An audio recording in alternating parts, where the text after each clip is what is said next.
बरगढ़ जिला बटली थाना सुलसुलिया गाँव गोटे घरर बारंडा थी जने व्यक्तिंकर मृतदेह उद्धार करा जाइछे। मृत व्यक्ति जनक सुलसुलिया गाँवर गोलबदन भई बोली जना पड़ीछे। आई सकालु गाँवर गोटे घरर बारंडा न ताकर मला देह पड़ीथिबार देखिकरी गाँवर वार्ड मेंबर और गाँवर लोके पुलिस के खबर देइथिले।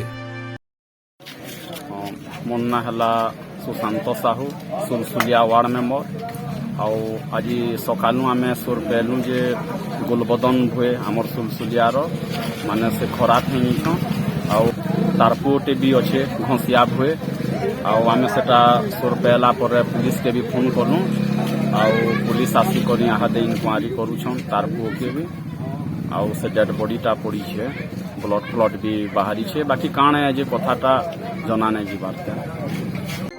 पुलिस घटना जगह के पहुंची करी तदंत मूल करिछे।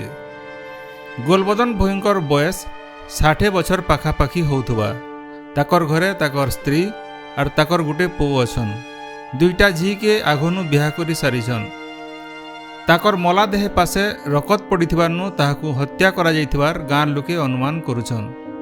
पुलिस तरफु मृत गोलबदन रो पो के पचरा उचरा लगी बटली थाना के निया जाइछे।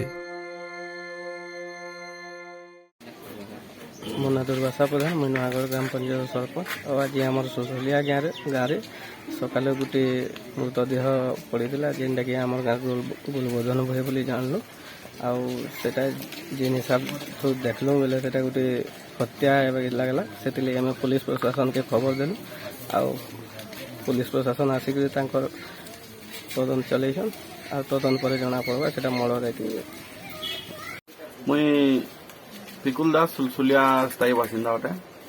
आज सकालू मुई शुईकरी उठला बेलिए घर के जाऊली मोर काका घर आड़ शुईकरी आसी आगे देखला बेलिए गोटे शव पड़ा गाँ लोग सब भिड़ भाड़ देखले पचरा उचरा कलु बेलिए काଣା कथा एंता टे गुजाउरा है एंता आमर वार्ड मेंबर मैंने तार थाना के इतला कले थाना वाले सब आसिक यहाँ आमर तार पो के सन्देह कर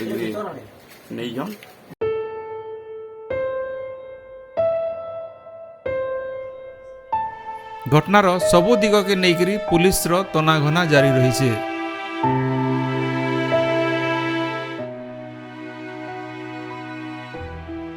बटली थाना सुलसुलिया गाँव मिनिस्टर बारिक कर रिपोर्ट गणदृष्टि।